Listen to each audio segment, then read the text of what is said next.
ರಾಯಚೂರು ಮಹಾನಗರ ಪಾಲಿಕೆ ರಾಯಚೂರು ಅವರ ಸಂಯೋಗದಲ್ಲಿ ಎಡದೊರೆನಾಡು ರಾಯಚೂರು ಜಿಲ್ಲಾ ಉತ್ಸವ 2026 ಅಂಗವಾಗಿ ಶಾಲಾ ಮಕ್ಕಳಿಗಾಗಿ ಆಯೋಜಿಸಲಾದ ಮಕ್ಕಳ ಹಬ್ಬ 2026 ನಾನು ಭಾಗವಹಿಸುತ್ತಿದ್ದೇನೆ. ಈ ಹಬ್ಬದಲ್ಲಿ ಕೋಳಿ ನೃತ್ಯ, ರೋಬೋಟಿಕ್ ಪ್ರಾಣಿಗಳ ಪ್ರದರ್ಶನ, ಜಾದೂ ಶೋ, ಮಣ್ಣಿನ ಮೂರ್ತಿಗಳ ತಯಾರಿಕೆ, ಗಾಳಿಪಟ ತಯಾರಿಕೆ, ಮುಖವಾಡ ತಯಾರಿಕೆ ಇಂತಹ 10 ಹಲವು ಕಾರ್ಯಕ್ರಮಗಳು ನಮ್ಮ ವಿದ್ಯಾರ್ಥಿಗಳಿಗಾಗಿ ಏರ್ಪಡಿಸುತ್ತಾರೆ. ಇದರಲ್ಲಿ ನಾವು ಉತ್ಸಾಹದಿಂದ ಭಾಗವಹಿಸುತ್ತಿದ್ದೇನೆ.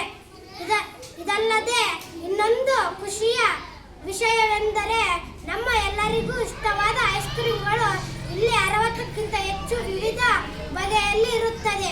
ಮಾವಿನ ಕೆರೆಯಲ್ಲಿ ಸಂಜೆ 6 ಗಂಟೆಯಿಂದ 8 ಗಂಟೆಯವರೆಗೆ ಗಾಳಿಪಟ ಉತ್ಸವ ಹಾಗೂ ಪಟಾಕಿ ಹಾರಿಸುವುದು ಇರುತ್ತದೆ. ನಾವು ನಮ್ಮ ಸ್ನೇಹಿತರೊಂದಿಗೆ ಬರುತ್ತೇನೆ. ತಾವು ನಮ್ಮ ಸ್ನೇಹಿತರೊಂದಿಗೆ ಬನ್ನಿ, ಈ ಕ್ಷಣವನ್ನು ಆನಂದಿಸಿ. ಧನ್ಯವಾದ.